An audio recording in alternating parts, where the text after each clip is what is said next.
मित्रांनो 10 दिवसात एंडसेमचा फुल स्टडी कसा करायचा या व्हिडिओत आपण ते डिस्कस करूया. मित्रांनो बघा, मी असं धरतो की याच्या आधी तुम्ही थोडाफार अभ्यास केलेला आहे, जसं कॉलेजमध्ये एक्झाम झाली, सीसी झाली, युनिट टेस्ट झाली, इनसेम झाली, यासाठी थोडाफार अभ्यास केला असेल. आता एंडसेम मध्ये 10 दिवस आहे आणि 10 दिवसात आपल्याला 40-45 मार्काचा स्टडी एकदम प्रॉपरली जवळजवळ 5-6 विषयांचा करायचा आहे. कसा करायचा मी डे बाय डे तुम्हाला कॅल्क्युलेशन सांगतो, समजून घ्या.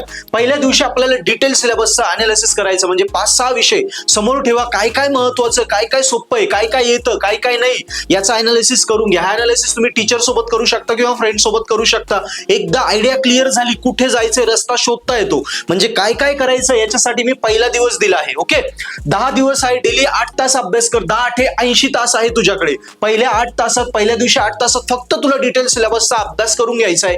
ते क्लिअर झालं रे झालं, काय करायचं काय नाही, की मग आपली स्ट्रॅटेजी सुरू होते. सेकंड डेला बघा, आता दुसऱ्या दिवसापासून चौथ्या दिवसापर्यंत, दुसरा, तिसरा, चौथा, या 3 दिवस तुला काय करायचंय की ह्या सगळ्या 5 विषयांमधले, 6 विषयांमधले कुठले कुठले सोपे वीक टॉपिक आहे, सोपे सोपे युनिट आहे, जे पहिल्या दिवशी तू अनालिसिस केले, फक्त तेवढ्यांचा स्टडी करायचा. तुला प्रॉपर स्टडी करायचा आहे सगळ्या विषयांचा. किती दिवस दिले मी? 3 दिवस, 8-24 तास. 24 तासात 6 विषयांचा अभ्यास सोप्या सोप्या टॉपिकचा 100% होतो.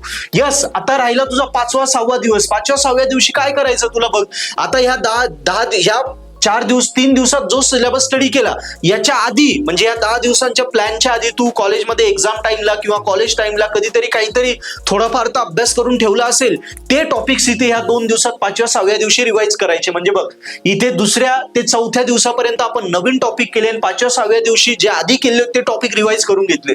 म्हणजे इथेच या 2 दिवसातच तुझा जवळजवळ 45 ते 50 मार्कांचा स्टडी कव्हर होऊन जातो. कळालं तुला? हा स्टडी झाला. 7व्या-8व्या दिवशी तुला फक्त ह्या झालेल्या सिलेबसवर प्रश्नपत्रिका आणि इम्पॉर्टंट टॉपिक कव्हर करायचे, जेणेकरून कॉन्फिडन्स वाढून जाईल. आणि 9व्या दिवशी काय राहिलेलं आहे, जे इथे कव्हर नाही केलं, जे टफ होतं पण आपण कव्हर नाही केलं, ते इथे कव्हर करून घे. आणि 10व्या दिवशी या पूर्ण याची रिव्हिजन कर. 100% गॅरंटेड हा 10 दिवसांचा प्लॅन फॉलो कर, तू गॅरंटेड स्कोरिंग करशील. आणि अभ्यास करताना नक्की पर्पल ॲट ऍप्लिकेशनची मदत घे. हा 10 दिवसांचा अभ्यास तुझा सोपा करण्यासाठी purple at video lecture courses तुला नक्की हेल्प करतील. थँक्यू.